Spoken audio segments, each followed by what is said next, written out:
Who says you're not a lawyer only because you don't adorn a wig or a gown or whatever? I would tell you that for many of us, some of the areas of law we find ourselves in today, we didn't even study, we didn't even know existed.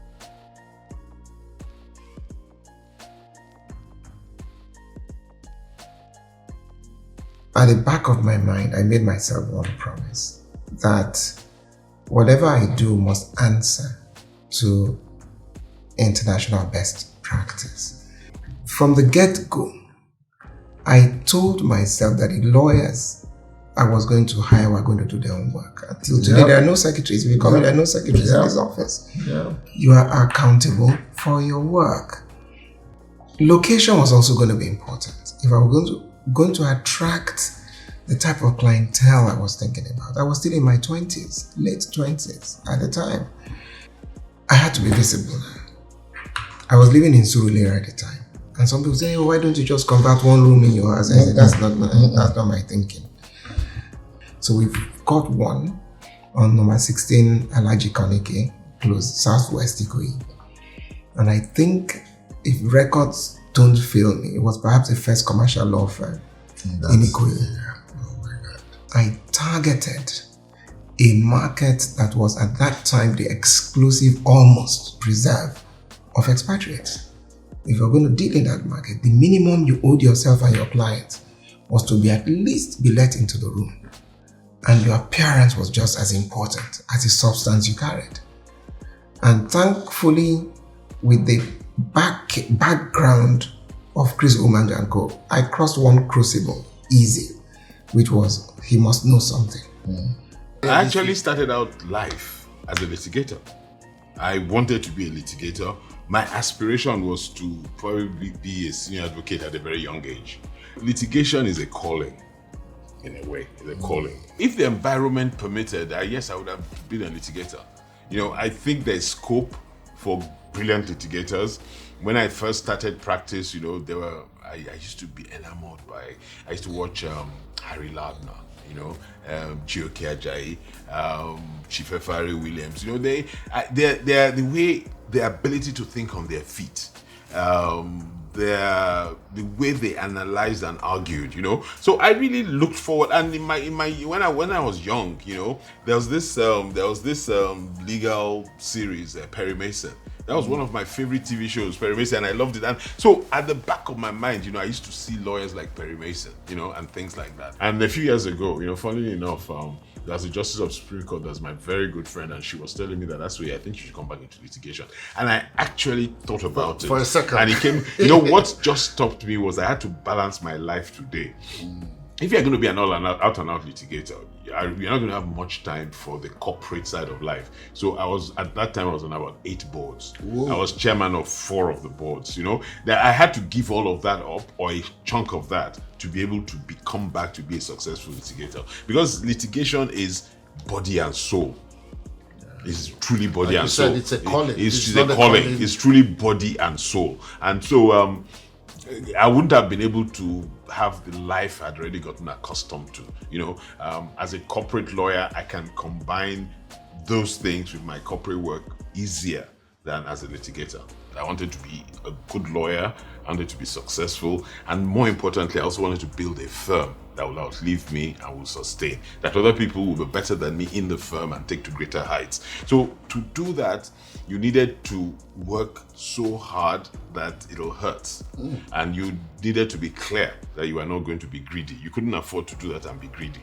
So yes, we'll put in the hours, and to be good at anything, you need to put in, I'm sure you've put in more than 10,000 hours acting. And to be a great actor as you are, you know, there's the 10,000 hour rule. It's funny, I've never thought that a corporate lawyer has to be a litigator. It can help, but you definitely don't have to be. I like to see everybody have the ability to fulfill their potential. Potential will never be the same.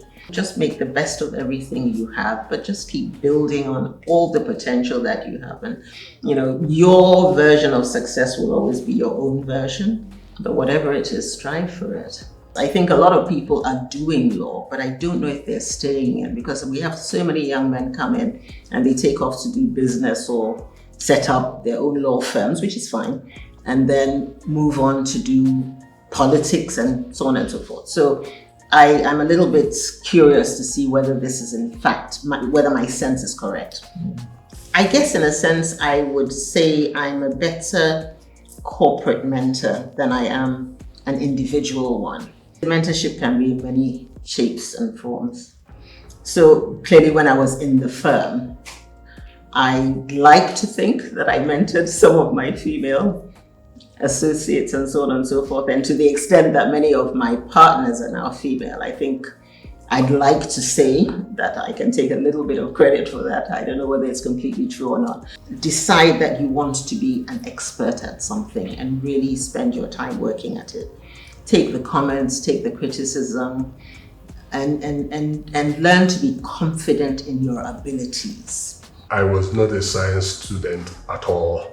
And I thought to myself, well, if you are art and social sciences inclined, the top of the range of courses to study in those days was, aspire to be a lawyer, and then take it from there. I had this clear vision that, coming to start this new firm in Lagos, I wanted it to be a firm that, as partners came on organically, they could feel that this firm didn't belong to anybody, it belonged to all of us, because it didn't bear anybody's name, right? So I was looking for a generic name that will fit the bill.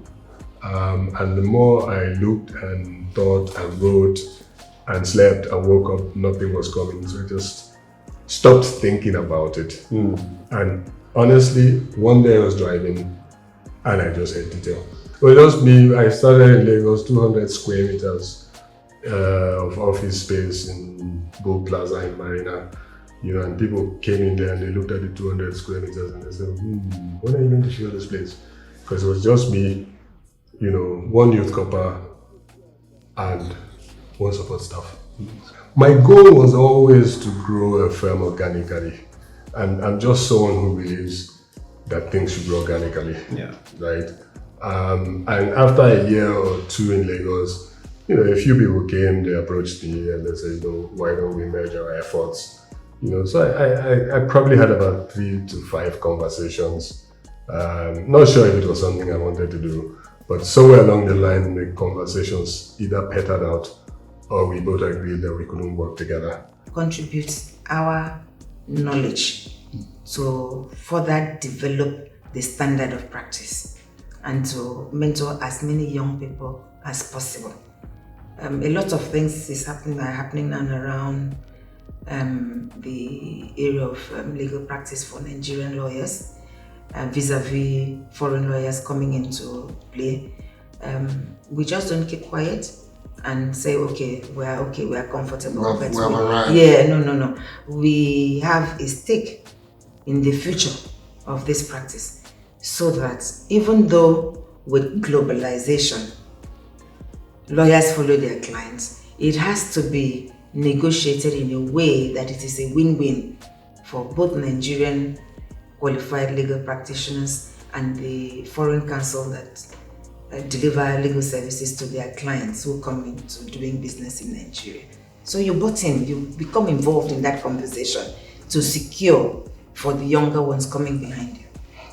Even if the environment doesn't look very attractive at this moment in terms of availability of employment or the take-home pay, the law profession is one of the professions that will be here with us forever. It's a profession that everybody needs, the society needs, the individual needs.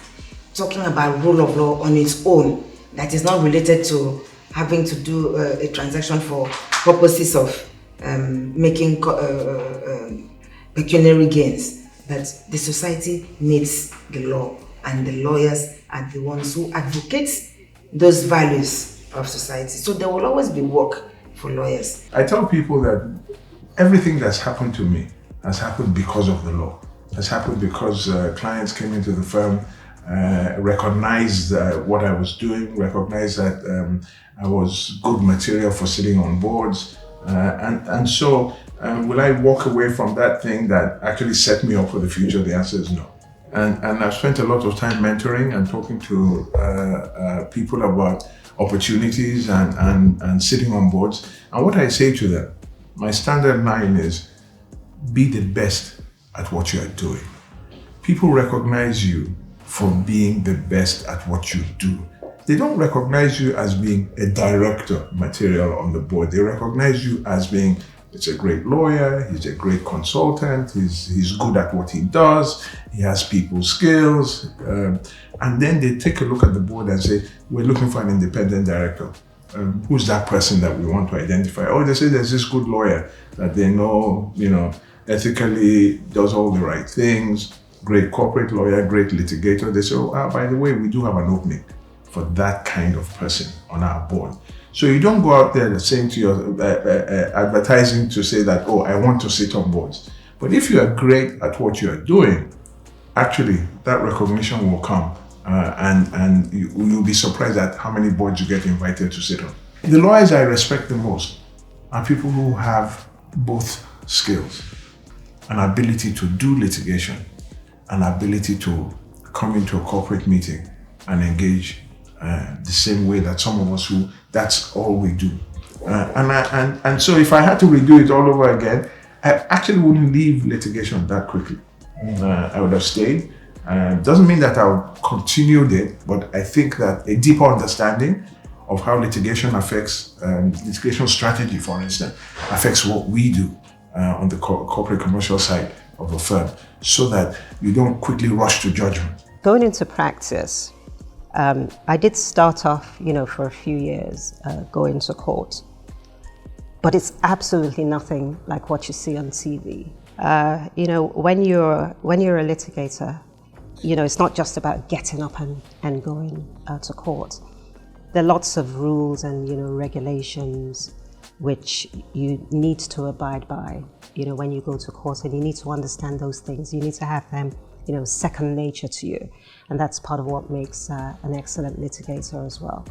So, beyond me having to talk about the law, go to court and, advocacy and all of that, I would also have to learn, the court rules and things. So I don't, anything that's going to seem like an exam, I don't want to go into again. So, I've made the choice. I'm supremely happy with the choice. And, this is the routes that I've chosen, and I think I will stay this way. Well, I would say to them, if you have the opportunity, practice, do the two. Do the two. If you get to a place where you want to make a decision to go either, just with litigation or solicitor's practice, commercial practice, you can do so.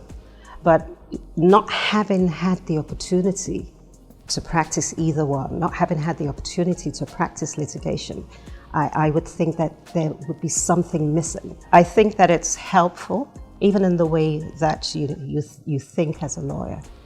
Making a choice of what you are good at is a bit of self-promotion. People should be able to tell you this is what you're good at. Today, I'm not calling myself an energy lawyer. I'm calling myself a trade lawyer. I am now paying very serious attention to international trade, especially since the African Continental Free Trade Agreement has been signed. I am a very strong advocate of that new market system, and I think it might be the key for Africa to yank itself away from poverty. I think good lawyers are one of some of the most knowledgeable human beings on earth.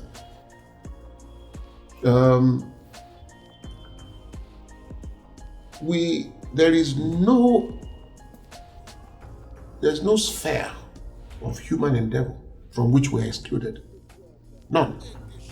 And to the extent that there's always another lawyer on the other side, usually, you have to be up and doing.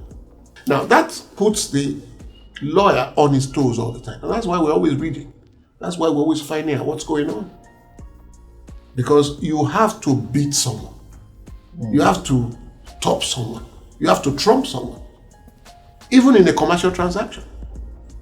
Because you have to be able to slice and dice such that your client's point of view will prevail. So that you yourself will have a feel-good factor that you have made a contribution of which a check is signed. So I think it's perhaps one of the greatest professions one can be in. I was enrolled as an articled clerk to become an accountant in England. I joined the Institute of Chartered Surveyors and I was an intern at Knight Frank and Rutley in Hanover Square in London. All these were towards attempting to find who I was, where I wanted to be. I always, in the back of my mind, dreamt of being a lawyer, a particular kind of lawyer, which is why I read economics and business. I have absolutely no hesitation in saying of myself that I made a success of the law. I know today what I didn't know in 1982-83. I think you can aspire, you can hope, you can wish, you can dream. And as a young person, I don't know if you know, I'm honorary legal advisor to Her Majesty's government in Nigeria and have been since 1989. Okay.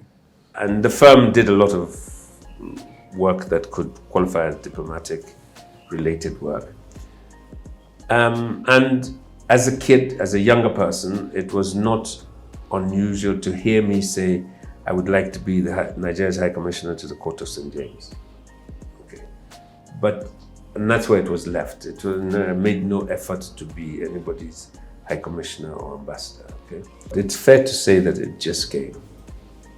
It's hard to believe because I'm not APC, I'm not PDP, so that would be a requirement normally, but yeah, it happened.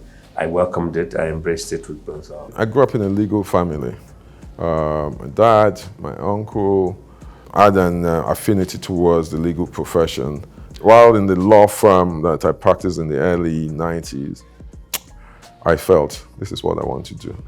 Just extra, I saw a different perception towards practicing law. It was most exciting. I would say we've done a lot of interesting deals, but I could tell you that we did the Access Bank Diamond Bank merger, which created the largest retail bank in Africa.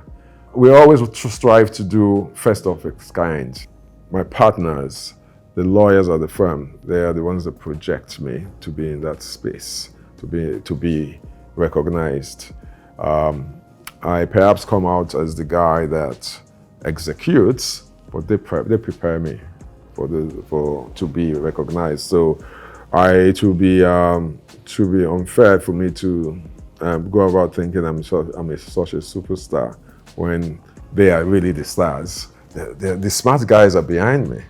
And as I say to everyone, I never hire anyone or in Templars that is not smarter than me.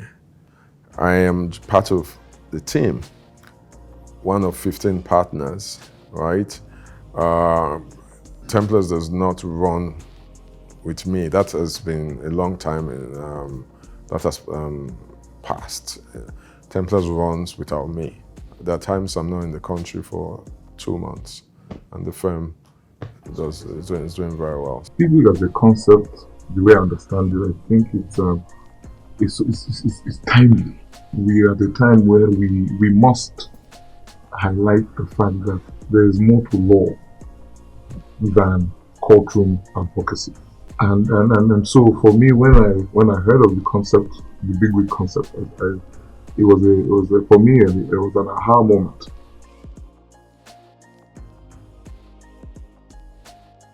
This law practice, Chris Ogunbanjo and Co. Chris Ogunbanjo and Co.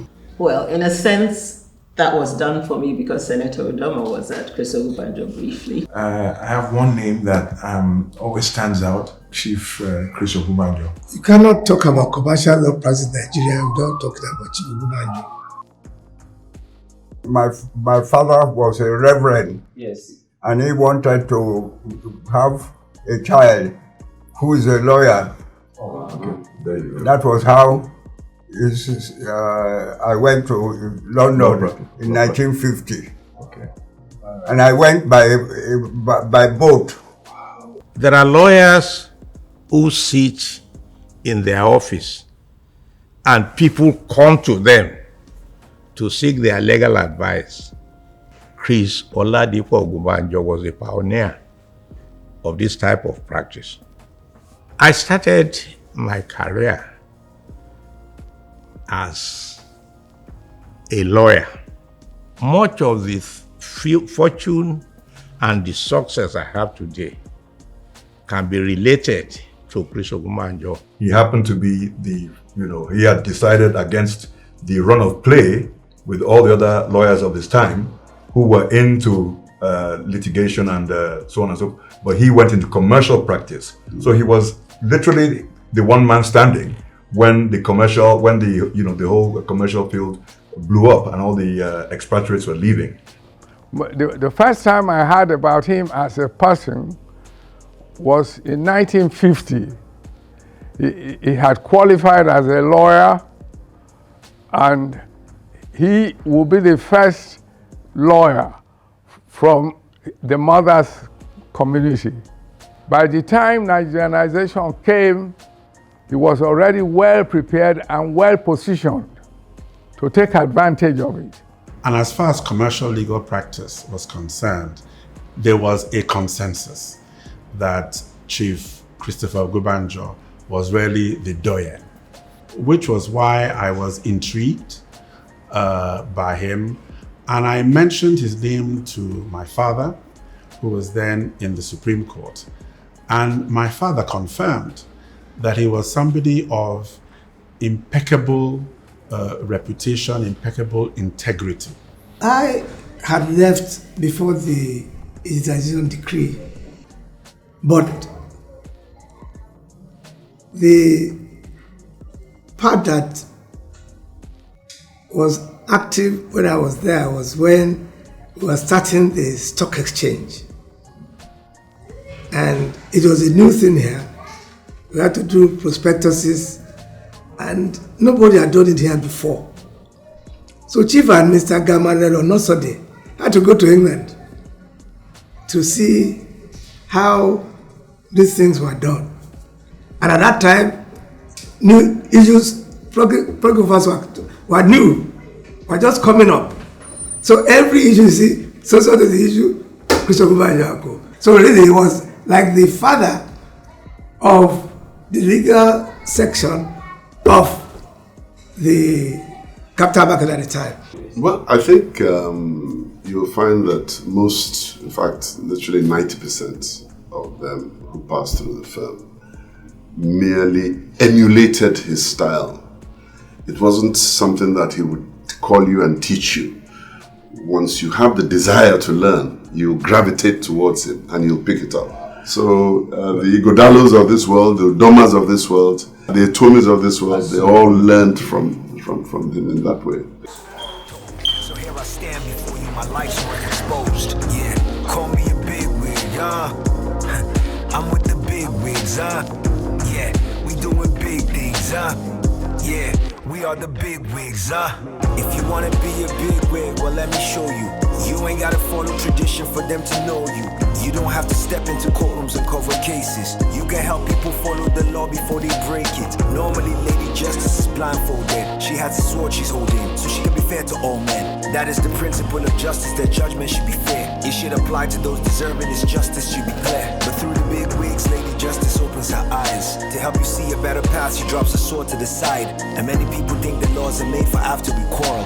But a bigwig says, what if we don't quarrel at all? Yeah. I took a different path, a different road. After I studied the craft and learned the code. And my experience hasn't been told. So here I stand before you, my life's work exposed. Yeah, call me a She's big crying, wig, bro. I'm not crying. I'm with the big wigs, yeah, we doing big things, yeah, we are the big wigs, Lady Justice, I see you.